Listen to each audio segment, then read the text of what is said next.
Hey everyone, thought you'd like to see my Nano fish tank. It's only about 6 litres, it's really tiny. Now, I bought this little tank because we've got this little tiny goldfish. I'd had a load of baby goldfish and they all grew up nicely, went out into the pond. They're about a year and a half old now. They're big, chunky fish, about 5 times the size of this little guy. So anyway, I got this little tank to put him in to keep him safe because he just completely stopped growing in a much, much bigger tank. And this was the best way to keep him safe, I thought. So it's a nice little tank. It's got a little filter system on the top, as you can see, which is quite neat.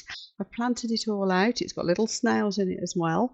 And the little fish, we called him Willy, as in Free Willy, the film. Willy was a whale, if you remember, and because this guy is so huge, that seemed a proper name for him. I got him a couple of friends. They're White Cloud Mountain minnows. They come from the White Cloud Mountain in China, I believe, and they are quite suitable for cold water. In fact, they're not as happy in tropical temperatures, so this tank would be ideal for them. And these are fully grown. This is as big as they get. It looks like we've got a pair here. One of them's turned out to be full of eggs, so I'll keep you posted what happens there. And finally, the other thing that's happened in this little tank is I dropped a baby newt in it. It was a tiny, tiny larval stage thing, only a couple of millimetres long. And we took it from Mom's pond because she was emptying it out and there was a whole colony of great crested newts in it.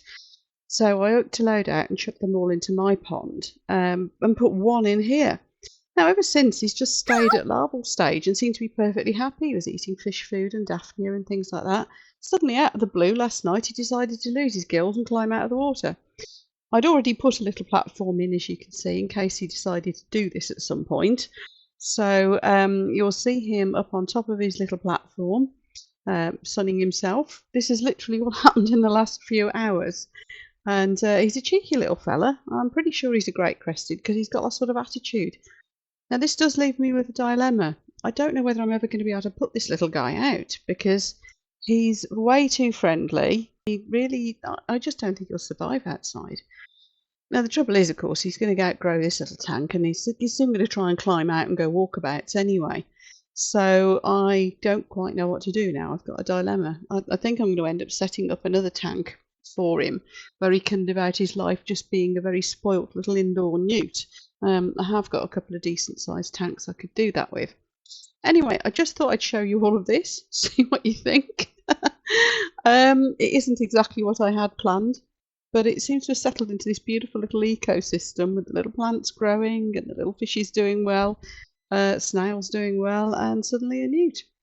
The little tank to the right of it, by the way, that's there with some daphnia in it, so I scoop some out and feed them every so often for the little fishes, and into the big tank too.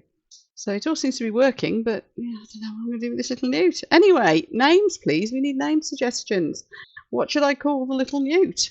I was going to just call him Newt, to be honest. I don't know. He seems happy anyway. He looks well fed. So yeah, there you go. There's my little nano tank. Just thought I'd show you that.